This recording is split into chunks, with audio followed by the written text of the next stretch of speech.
এখানেও একজন Donald Trump আছেন, তিনি পরাজয় মানবেন না, দরকার পড়লে বোম মেরে উড়িয়ে দেবেন, কাউন্টিংয়ের দিন গণ্ডগোল করবেন। মেচেদাতে নির্বাচনী কর্মশালায় এসে বললেন দিলীপ ঘোষ। উপস্থিত শ্রমিক ভট্টাচার্য, সুনীল বানসল, অমিত মালব্য সহ অন্যান্য বিজেপি নেতৃত্ব।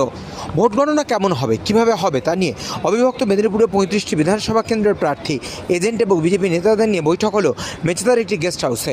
উপস্থিত ছিলেন দিলীপ ঘোষ, দিব্যেন্দু অধিকারী রাজ্য সভাপতি, শ্রমিক ভট্টাচার্য কেন্দ্রীয় নেতৃত্ব, ভূপেন্দ্র যাদব, জেপি রাঠোর, সুনীল বানসাল, অমিত মালব্য সহ 35টি বিধানসভা কেন্দ্রের বিজেপি প্রার্থীরা। বৈঠক শেষে দিলীপ ঘোষ বলেন, সরকার গড়ার প্রস্তুতি চলছে। প্রথম দফার শেষে তৃণমূল বুঝে গেছিল তারা হারছে, তাই দ্বিতীয় দফায় গণ্ডগোল করেছে। এখানেও একজন ডোনাল্ড ট্রাম্প আছেন, তিনি পরাজয় মানবেন না, দরকার পড়লে বোম মেরে উড়িয়ে দেবেন, কাউন্টিংয়ের দিন গণ্ডগোল করতে পারে, কারণ হার মেনে নেওয়া মুশকিল।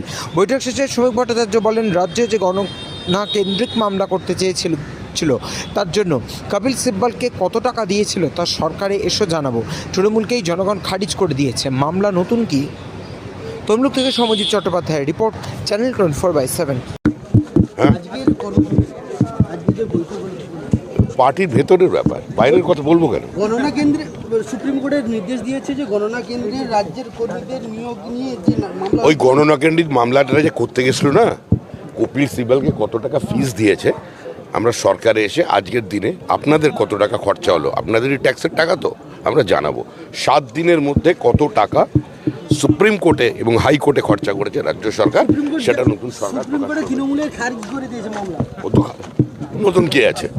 আপনি নতুন খারিজ শুনছেন? তৃণমূলকেই মানুষ খারিজ করে দিয়েছে, আর কোনো মামলা খারিজের কথা বলছে আর ছাড়ান। চলো কেমন হয়ে গেছে। প্রথম ফেজের ভোটিং 2-3 ঘন্টার মধ্যে টিএমসি বুঝে গেছে তারা হারছে, তখন থেকে ড্রামা শুরু হয়েছে।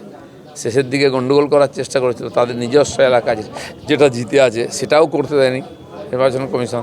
এখানে করেছিল গন্ডগোল, সেখানে রিপোলিং হচ্ছে, তো সমস্ত রাস্তাই বন্ধ করেছে। একটাই হচ্ছে ইলেকশনের দিন, কাউন্টিংয়ের দিন কিছু গন্ডগোল করতে পারে, কারণ এখানেও তো একটা ডোনাল্ড ট্রাম্প আছেন, তিনি পরাজয় মানবেন না, দরকার হলে বম মেরে উড়িয়ে দেবেন, গন্ডগোল করে দেবেন, কাউন্টিং বন্ধ করে দেবেন, সেটাও করতে পারে টিএমসি।